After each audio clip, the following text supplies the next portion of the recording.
There was once a woman who was very, very cheerful, though she had little to make her so, for she was old and poor and lonely.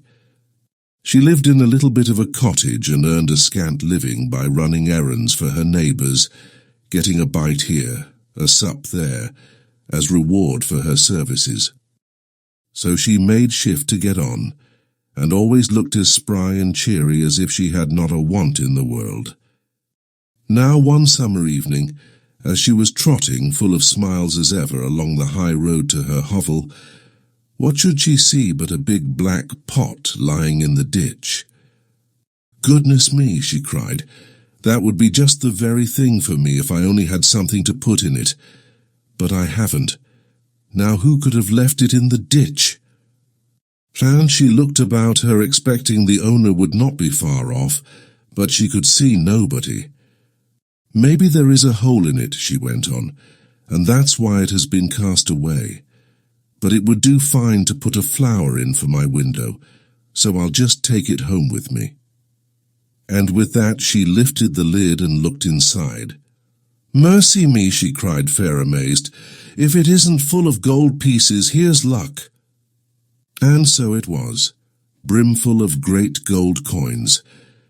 Well, at first she simply stood stock still, wondering if she was standing on her head or her heels. Then she began saying, "Locks, but I do feel rich, I feel awful rich."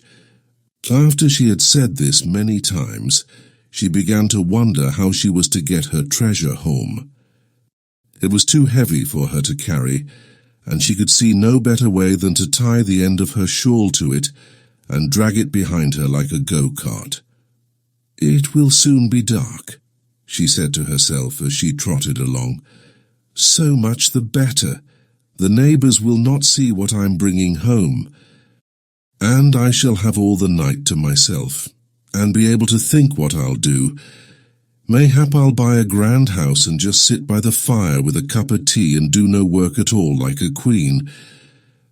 Or maybe I'll bury it at the garden foot and just keep a bit in the old china teapot on the chimney-piece.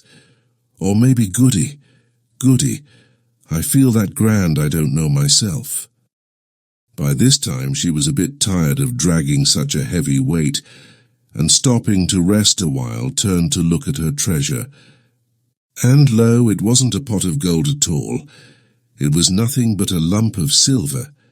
She stared at it and rubbed her eyes and stared at it again. "Well, I never," she said at last. "And me thinking it was a pot of gold, I must have been dreaming, but this is luck. Silver is far less trouble, easier to mind, and not so easy stolen. Them gold pieces would have been the death of me, and with this great lump of silver—" So she went off again, planning what she would do, and feeling as rich, until, becoming a bit tired again, she stopped to rest and gave a look round to see if her treasure was safe. And she saw nothing but a great lump of iron. "Well, I never," says she again. "And I'm mistaking it for silver. I must have been dreaming. But this is luck, it's real convenient. I can get penny pieces for old iron, and penny pieces are a deal handier for me than your gold and silver. Why, I should never have slept a wink for fear of being robbed. But a penny piece comes in useful, and I shall sell that iron for a lot and be real rich rolling rich." So on she trotted, full of plans as to how she would spend her penny pieces, till once more she stopped to rest and looked round to see her treasure was safe. And this time she saw nothing but a big stone. "Well, I never," she cried, full of smiles.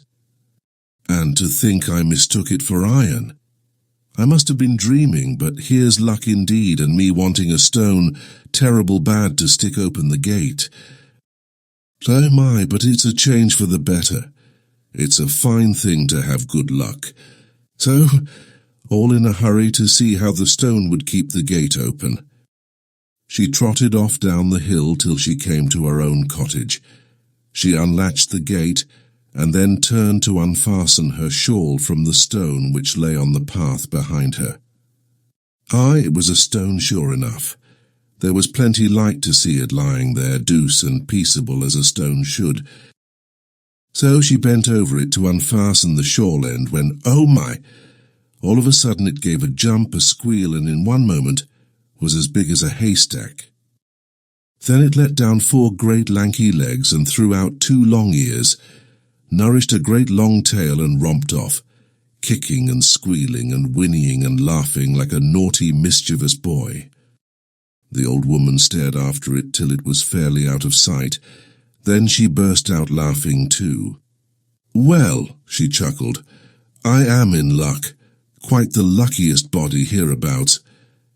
Fancy my seeing the Bogey-Beast all to myself, and making myself so free with it too. My goodness, I do feel that uplifted, that grand." So she went into her cottage and spent the evening chuckling over her good luck.